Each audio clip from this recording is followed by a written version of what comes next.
नमस्कार, मैं हूं सुमन कुमार। न्यूज़ अड्डा विद सुमन में आप सभी का स्वागत है। इस वक्त मैं जोशीमठ में हूं और ओली के एक रिसोर्ट से कुछ खबर अपडेट कर रहा हूं। खासकर शराब घोटाले, दिल्ली के शराब घोटाले के मामले में मैंने खबर चलाई थी तकरीबन 2 महीने नहीं बल्कि 3 महीने पहले। आज दिल्ली के एक मंत्री को ईडी ने बुला लिया है। वो मंत्री कौन है आप जानते ही हैं, कैलाश गहलोत। कैलाश गहलोत को ईडी ने समन किया और आज ही बुलाया और ईडी के सामने वो पेश भी हो गए। उन्होंने ना नुकुर नहीं की। तो चलिए मैं आपको एक चीज़ और बता दूं आपको कि इसके पीछे कहानी क्या है। शराब घोटाले में वो संलिप्त कैसे हैं या कहाँ से किस एंगल से उनको देखा गया, जोड़ा गया या क्यों बुलाया गया। तो इसके पीछे की कहानी तकरीबन 4 महीने पहले मैंने आपको बताई थी कि दिल्ली सरकार में ये सब मसले जब हुए थे उस वक्त शराब का जो मामला था वो मामला सीधे सीधे former deputy CM Manish Sisodia ji का था। पॉलिसी बनाई जा रही थी, वो कहाँ बना रही, कैसे बन रही थी, कहाँ किस रणनीति के साथ बन रही थी, आपको उसके बारे में बता दें। भाई सीएम को आने में 9 समन लगा, लेकिन कैलाश गहलोत को आने में सिर्फ 1 समन लगा। 1 समन मिला और उसके बाद आज ही मिला और आज ही सुबह सुबह 11 बजे वो पेश भी हो गए और अपने सवाल के जवाब भी दे रहे हैं। अब दिलचस्प बात इसमें यह है कि आखिर ऐसा क्या हुआ, कैलाश गहलोत को क्यों बुलाया गया। मित्रों, बहुत चंद लोगों को इसकी जानकारी है, इसलिए मैंने आपको बताया था कि बहुत सारी इन्फॉर्मेशन सिर्फ और सिर्फ मैं ही दे सकता हूँ। हमारे चैनल पे बहुत सारे ऐसे सज्जन हैं जो बड़े उल्टे सीधे टिप्पणी भी कर रहे थे कि आप बड़े धीरे धीरे से बोलते हैं, तो चिल्लाने से क्या होगा। सिर्फ चिल्लाने से ही खबरें नहीं बनती है। खबरें वैसी खबर होनी चाहिए जो सटीक होनी चाहिए और सही इन्फॉर्मेशन होनी चाहिए। तो मैं आपको बताऊं, मैं उस आवास पे पर भी गया था जिस आवास पे ये पूरी रणनीति बनी थी। जी हाँ, तो कैलाश गहलोत एज ए परिवहन मंत्री, उनका जो आवास है सिविल लाइंस जोन में, उस आवास में ही ये पूरी रणनीति बनी थी। अब ये कहिएगा भाई हमें कैसे जानकारी, तो हमारे टॉप सोर्सेज जो हैं वो बिल्कुल बता रहे हैं कि नायर साहब जेल के अंदर है ना, तो विजय नायर और अलग अलग कंपनियों के जो कलाकार थे, अलग अलग कंपनियों के कलाकार ने किए, बल्कि अलग अलग कंपनियों के जो व्यवसायी हैं वो यहाँ पहुँचते थे। क्योंकि कैलाश गहलोत अपने आवास में, यानी सरकारी जो आवास है उसका इस्तेमाल नहीं करते थे। सरकारी आवास का इस्तेमाल किस लिए होता था? सरकारी आवास का इस्तेमाल सिर्फ और सिर्फ पॉलिटिकल या फिर सीएम हाउसेस की जो पॉलिसीज होती है, सीएम हाउसेस की डिस्कशंस या मीटिंग्स जो होती थी, उस सिर्फ और सिर्फ यही हुआ करती थी। और आपको बता दें कि शराब नीति मामले में जो कुछ भी हुआ या जो नीति बनी या नीति के साथ जो डिस्कशंस होने थे या फिर जो शराब की कंपनियां थी, वो कंपनियां जब यहाँ पहुँचती थी तो उनके बैठने के लिए, क्योंकि आप सीएम के आवास में बैठ नहीं सकते, डिप्टी सीएम के आवास में बैठ नहीं सकते या किसी दूसरे के आवास में बैठ नहीं सकते, तो बैठने के लिए प्राइवेट आवास में यानी प्राइवेट किसी होटल में भी आप नहीं बैठ सकते। तो अधिकारियों को भी बिठाना था, नेताओं को भी बैठना था, विजय नायर को भी बैठना था, सीएम आवास से जो डायरेक्शन जाता था उसमें भी तालमेल बिठानी थी। तो एक सबसे बेहतरीन जो जगह थी वो आवास और सिर्फ रेजिडेंस जो था वो कैलाश गहलोत साहब का सरकारी आवास हुआ करता था। और कैलाश गहलोत के सरकारी आवास में कोई खाने, रहने और तमाम सारी फैसिलिटी भी है कि मंत्री हैं, कैबिनेट मिनिस्टर हैं, इसलिए उस आवास का इस्तेमाल किया गया।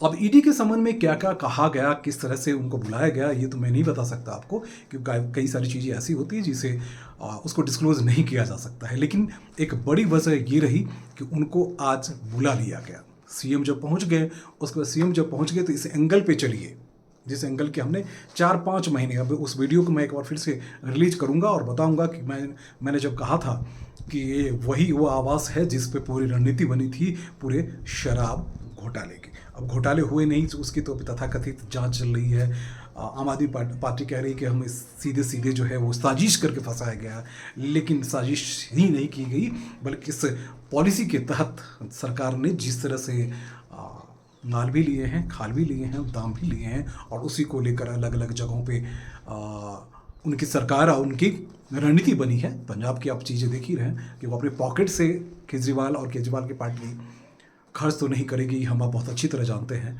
एक आम जन को उनकी सैलरी लेकर घर चलाना मुश्किल होता है, एक पार्टी चलाने के लिए सिर्फ चंद रुपये नहीं, अपनी सैलरी से कोई चला नहीं सकता। तो दिल्ली के ही पैसे से पंजाब भी, गोवा भी, तमाम सारे प्रदेश में पूरी पॉलिटिक्स हुई है।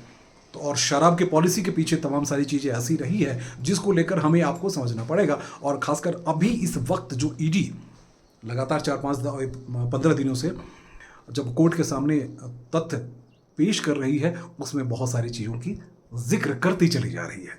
तो मित्रों, कहने की बात सिर्फ यही है कि पॉलिसी बनाने में, पॉलिसी बनने में और पॉलिसी को तय होने में कैलाश गहलोत का क्या रोल रहा, ईडी ने उसे क्यों बुलाया, वो सिर्फ और सिर्फ चंद लोग ही जानते हैं। कई कंसर्निंग ऑफिसर हमारे साथ रहे हैं जिनसे हमारी चर्चाएं हुई, लगातार कई बार चर्चाएं हुई, और उन्होंने ही बताया था कि भैया सिर्फ एक पॉइंट ही हुआ करता था, कैलाश गहलोत का आवास, और उसी आवास पे पूरी रणनीति बनी, पूरी पॉलिसी बनी, पूरी सारी चीज़ें हुई। उसमें कैलाश गहलोत का कोई लेना देना था या नहीं, ये तो जांच के बाद जानकारी मिलेगी। लेकिन एक बात जरूर थी, वो जरूर ये कि पॉलिसी वहाँ बनी। जितने हैदराबाद से या साउथ से जितनी कंपनियां आई, जितनी कंपनियों के डेलीगेट्स आते रहे, ऑफिसर्स आते रहे, वो सिर्फ सीएम आवास पे मिलने जाते थे, सीएम आवास से परमिशन मिलती थी, हाँ जाइए वहाँ बैठ जाइए, बातचीत कर लीजिए। विजय नायर साहब हुआ करते थे, क्योंकि आप जानते हैं कि मीडिया मैनेजमेंट वही करते थे, और मीडिया की हालत क्या है हम आप बहुत अच्छी तरह जानते हैं। तो इन तमाम सारी रणनीति के पीछे, क्योंकि मीडिया हाउस, सीएम हाउस की भी हम बात कर लेते हैं, सीएम हाउस में सिर्फ और सिर्फ एक ही व्यक्ति उनके अप्रोच में थे, विजय नायर के अप्रोच में बी कुमार। जी हाँ, बी कुमार उनके अप्रोच में थे, और बी कुमार के डायरेक्शन के साथ ही सारी चीजें होती थी। अभी बी कुमार उसमें नहीं, ईडी वाले मामले, ईडी की शराब वाले मामले में नहीं है, लेकिन कैलाश गहलोत के आ जाने के बाद, विजय नायर के आ जाने के बाद, सीएम के आ जाने के बाद, डिप्टी सीएम के आ जाने के बाद, तमाम सारे एस्पेक्ट्स को जुड़ जाने के बाद, अभी एक व्यक्ति जो इस रडार से बाहर है तो वो बी कुमार है। कि इसकी पूरी पॉलिसी बनने में विजय नायर और वहीं लेटे रहते थे, सीएम आवास पे लेटे रहते थे, सीएम आवास पे विजय नायर लेटे रहते थे, और वहां से जब उठते थे तो सीधे सीधे कैलाश गहलोत के आवास तक पहुंचते थे। और कैलाश गहलोत, क्योंकि सीएम आवास से कैलाश गहलोत के आवास सिविलेंस में ही मात्र 200 या 300 मीटर की डिस्टेंस, या 500 मीटर मान लीजिए, क्योंकि वहाँ से आने जाने में बहुत ज़्यादा परेशानी नहीं थी, और भी मंत्रियों के सरकारी आवास जो है वो वही है। तो अभी सिर्फ और सिर्फ एक ही व्यक्ति बच चुका है ईडी के संबंध से, जबकि दूसरी कहानी जो है हमारे आपके सामने है, और पूछताछ हो गई है। मुझे लगता है क्योंकि कैलाश गहलोत ने जल्दीबाजी, क्योंकि मैं आपको बता देता हूं कि कैलाश गहलोत फिलहाल इनके लिए सिरदर्द बन चुके हैं। किनके लिए? केजरीवाल के लिए, क्योंकि केजरीवाल के किसी भी व्यक्ति की बात वो नहीं सुनते हैं, और इवन कि केजरीवाल के भी बहुत सारे डायरेक्शंस को फॉलो नहीं करते, क्योंकि वो जानते हैं, खुद भी लॉयर हैं, और वो जानते हैं किस फाइल पे साइन होनी चाहिए, किस फाइल पे साइन नहीं होनी चाहिए। अगर फाइल पे हम साइन कर देंगे तो इसका रेपरकशन क्या होगा। और पूरी पॉलिसी में आपने देखा, क्योंकि डीटीसी में बसों के खरीद फरोख्त के जो मामले हैं उसकी भी जांच चल रही है। तो इसलिए मुझे लगता है कि यहाँ बहुत जल्दी में एक समन पे ही कुछ घंटों का समय मिलने के बाद भी कैलाश गहलोत पहुंच गए, और पहुंच के अपनी बातें कह दी है, इसलिए और पल्ला भी झाड़ने को तैयार हैं, क्योंकि कैलाश गहलोत एक ऐसे मंत्री हैं जिसे नाराज़ नहीं करना चाहेगा केजरीवाल एंड पार्टी, क्योंकि यहाँ जाट वोटों की एक लंबी चौड़ी फौज है। तो इसलिए अगर उनको नाराज़ करते हैं या पार्टी से निकालते हैं या कुछ भी करते हैं, तो इसका इम्पैक्ट यही लोकसभा चुनाव में भी आपको देखने को मिल सकता है। इसलिए गले की हड्डी, में बार बार कह रहा था, कैलाश गहलोत गले की हड्डी हैं, और एक ऐसे मंत्री हैं जो सीएम की भी बात वही सुनते हैं जो होने लगे, क्योंकि वो जानते हैं कि हमारे खिलाफ, यानी उनके खिलाफ कोई कार्रवाई होती है तो सीएम बचाने के लिए नहीं आएंगे। तो मित्रों, मैं सिर्फ और सिर्फ यही कहना चाह रहा था कि इसके पीछे की पूरी गणित कुछ ही लोगों को पता था। ज़रूर कमेंट कीजिएगा, टिप्पणी कीजिएगा, लाइक कीजिएगा और बताइएगा।